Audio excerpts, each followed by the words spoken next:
Sheldon, it was high time since this guy got into the runs. There were a lot of complaints. There were a lot of chit chat going around that his strike rate is not good. He needs to up the ante. He needs to take control in the power play. He's not been scoring well. But I think everyone can shut up right now because that was some knock. And what a knock that was, Sheldon. I'm pumped up. And I'm sure you're pumped up as well. And I'm sure all the fans are pumped because that was such a beautiful knock, Sheldon. Welcome back, everybody, to Boundary Line Podcast. My name is Dylan Pink, and I got Sheldon, the man, with me as usual on the show. Before going ahead, guys, please hit the like button, subscribe to our channel, and do share the video with your friends. And let us know in the comment section what you thought about today's blistering match there. Sheldon, were you surprised or not? I've been asking you this for the past few days. Were you surprised? Because every match is turning out that way. But man, what a knock, what a classy innings. And safe to say that the king is back. I'll tell you one thing. I was not surprised today because that was what I expect from Virat every time, Dil. And that was Kohli at his best. That was Kohli in a run chase. That was the white ball chase master at his best. You know, when his team needs him, whenever RCB's need him from season one, he just turns up and his sixth IPL 100. Dil. No player in IPL history has more hundreds than Virat Kohli. I know that Chris Gayle has the same amount of hundreds, Yeah. but no player has more hundreds than Virat Kohli. And what a player. I mean, under pressure, must win game. We saw two teams in, the previous 2 days lose in chases when they had to win. But today, Virat in a chase, never in doubt. And RCB are still alive and kicking, Dil.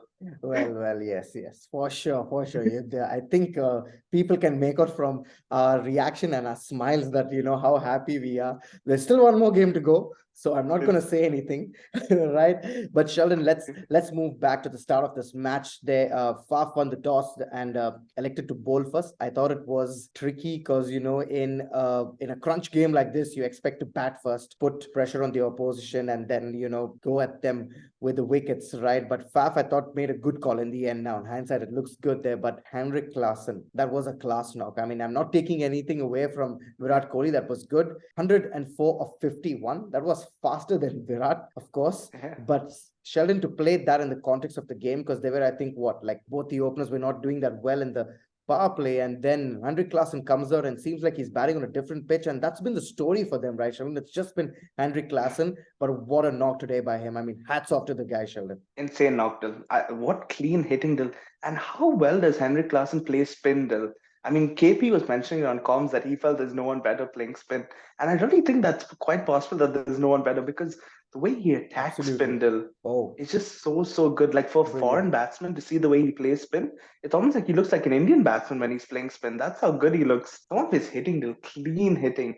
And you almost feel sad for him that he was on the losing side because that was too good a knock, to end up losing that game because that was like clean hitting. And sadly for SRH, the rest of their batting sums up their problems because, as you mentioned, Klassen 150 odd balls and they still couldn't make 200. Though. So that means what? In about 70 balls, they couldn't make another 100 basically. So I think that shows the problems, with SRH that Markram today as well, a bit slow, on that pitch. Yeah. Like the opener's not getting enough runs as well. And yeah, I think it was about 10 to 15 runs under Pardal, maybe. Yeah, Sheldon, because all the experts were saying that 190, 200 was a par total on this wicket, and anything more than that is really good. So I thought, they were a little bit under the par, but I think that was also because of RCB, the way they came back with the ball there. Those last 4 overs, I thought they bowled really well. Parnell and Mohammad Siraj, what can we say? Brilliant stuff again. Closing out the game there, which restricted them to 186. So I thought that was good, right? You're right. I feel the death bowling was really good from RCB today. Siraj, even Patel's over was pretty good. I think he got Klassen out. I believe in the second last over bowled, right? Yeah. That restricted them, I think, by quite a bit because if Klassen got to bat one more over, he could have hit 20, 25 runs the way he was going. And Siraj still. To go for around less than 20 runs on that pitch in 4 overs, absolutely brilliant. I feel it's so underrated what he does with the new ball because so often he just does well and you almost think, oh, that's what he does. But I feel he deserves a lot more credit because Raj has just been excellent for RCB this tournament, I feel. Yeah, Sheldon, you're absolutely right there. RCB's highest wicket taker also this year, Siraj. And Sheldon, let's come back to RCB's innings there. When that first ball went to the boundary for 4, that cover drive, please tell me you didn't go like, oh my God. Please tell me you didn't say that. Please tell me. I'm sure you said that, but I want to hear it from you. That first two shots, Sheldon, was just absolutely brilliant. And you could see it in his eyes today, right? It was there. You could see that he was trying to make a point. And when Virat's in that zone, like you said, when it comes on to a chase in a crunch game like that, there's no one else better, right? Dylan, you can just tell in Virat's eyes, when you just look at his eyes and when he's pumped, you can just see how focused he is and, how on it he is from ball one. And Dylan, I actually didn't say it out loud this time because I was like, I'm not going to say anything until they get to 5, 6 overs because every time I say something, I feel I jinx them and, they get out straight away. So I'm like, not saying anything out loud, but Faf du Plessis as well, Dylan. I don't know what more we can say about him. I feel on all our podcasts we talk about him because he just keeps scoring and he's just a freak. Absolutely. Till I know, okay, we support us, but even if we didn't, we'd be praising this guy because he's having one of the great IPL seasons anyone's ever had. He's just superb, leading from the front. A team which probably not many batsmen have scored apart from him, Wiki and Maxwell. And he's just showing why he's such a top quality batsman. And I'm shocked till that he's not playing for Cricket South Africa because how is this guy not good enough or not available for them? Because he's still, I think, South Africa's best batsman. Absolutely, Sheldon. Faf du Plessis, brilliant once again. We're just going on and on with Faf du Plessis. Like you said, every Yeah. podcast that we make on RCB's matches, it's just been Faf du Plessis this, Faf du Plessis that. But again, tonight, Sheldon, eighth half century, just again, was a perfect foil there to VK. VK was just smoking it all around the ground there. And Faf, you could see that he kept back. But then also he knew that he didn't have to slow down also, in a few areas.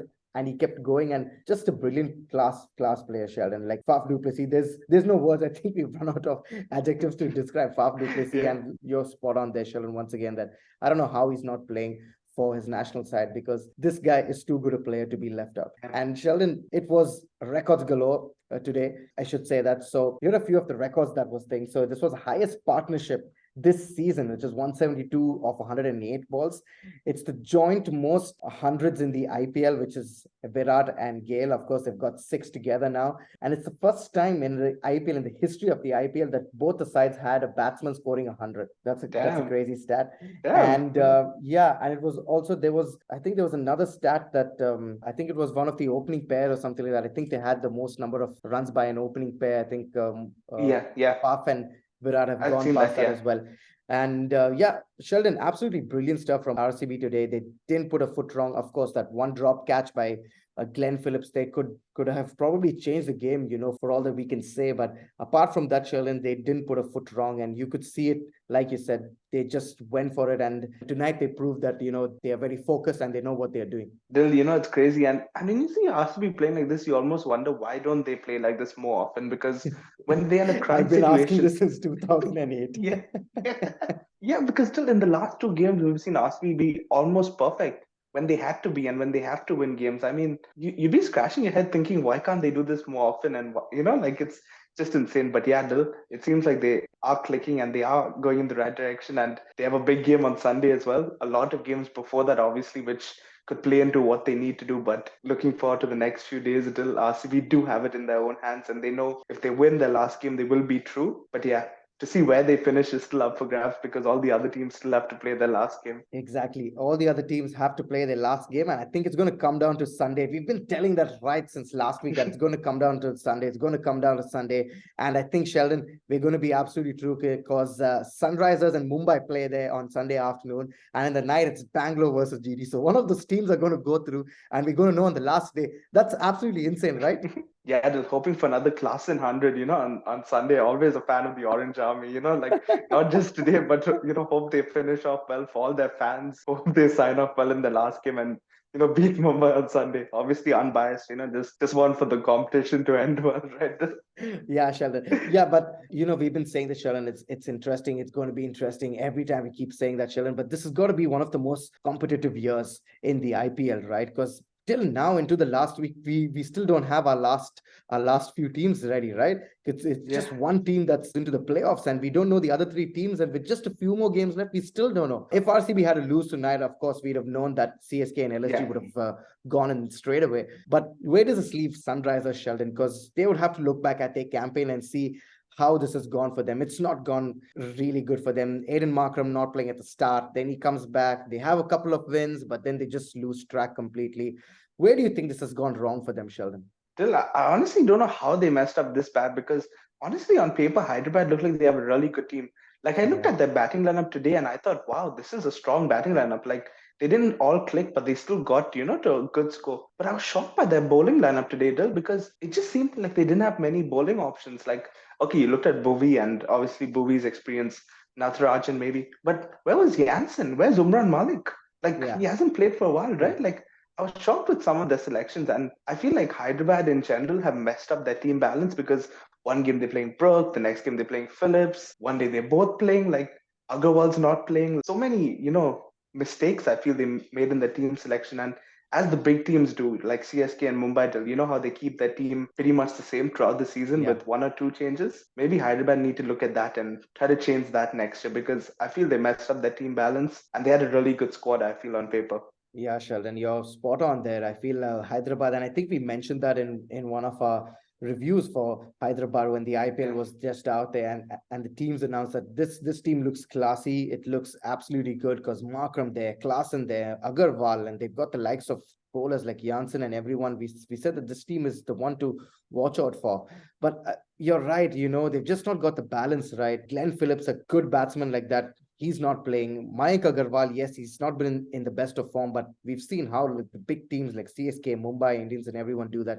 They stick with that core side and they don't let them go no matter what. So I think they will look back at this campaign closely and they would have to rectify these soon because next year they would want to get off to a good start. And this team is absolutely brilliant. So we'll be hoping that next year Sunrisers come out and do well. But Sharon, what about the other teams there? Punjab and Mumbai. Now, what do you think are their chances? Mumbai obviously sitting on 14 there. Punjab and Rajasthan on 12.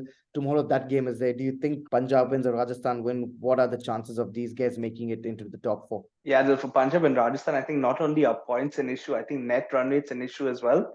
It's not very good, the net run rate, so it would be tough for them to even catch a Bangalore or Mumbai, even if they lose both their games. So very unlikely one of them will make it through unless really one of them gets smashed tomorrow, like by 100 runs or something. But yeah, I think tomorrow should be an interesting game. One of them will be out for sure. The loser tomorrow would be confirmed out. So like Yeah. I think maybe tomorrow they should just play with freedom because I feel both of them have messed up the last few games. So it Yeah, almost Sheldon. feels like, oh, True.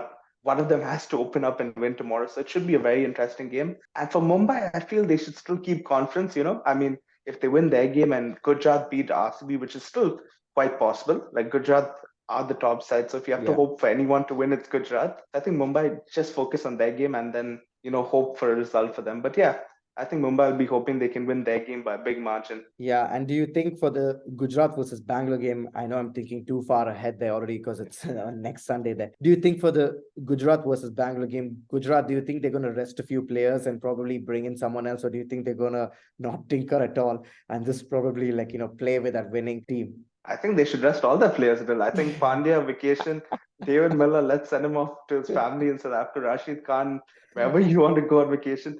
That's what I'd want them to do, but I doubt they'll do that. I feel Yeah. maybe they'll try out a few players in their squad, but it's still a very strong squad. Bill. As we discussed, like Gujarat could play anyone and they'll be as good as any team in this IPL. So yeah, maybe if Pandya needs rest or something because he played a lot of games, and as we know, his body's also been through a lot over the Yeah. last few years. So maybe if they want to True. give him a game rest, they might do that. So, but otherwise, yeah, I don't think too many changes for Gujarat. Yes, Gujarat may not have any changes, but the change has come there with RCB winning this match, and it's messed up the points table. Not messed up it, but messed up in a nice way. The points table Yeah, there. nice. RCB moving into fourth, obviously there because of the net run rate, and Mumbai will be looking on that last day to win that match versus Sunrisers, the same team, and that's going to be an interesting match. And four teams they're playing, two teams who are trying to make it. We'll get to know one for sure by the end of the night, and it's going to be insane. And like Sheldon said, please watch IPL from now until Sunday because we don't know who's going to make it. CSK got one game in the bank. If they lose, they can go out of the playoff there. And if Yeah. LSG lose to KKR, I think even they're out as well. If Mumbai and RCB win the game, then they go through, right? So a lot of things can happen there. And what a match we've had today. Virat Kohli showing why he's an absolute great of the game and why he's an all-time IPL great. There's just no words to describe that knock there because he just took it on from ball one and then didn't look to stop there. And what a knock even by Heinrich Klassen there. He's played absolutely brilliant, but like Sheldon said, he ended up on the wrong side. But that's it from us, guys. Thank you so much for watching the video. Hope you had fun. Please do share this video with your friends. And like we've been mentioning in our other podcasts as well, we've got a special video coming out on Sunday there for you guys. It's something that we've been working on for a long time. and we hope that you enjoyed. So please tune into that on Sunday. And yes, we hope that you enjoy it, and we'll see you soon in the next video. Bye.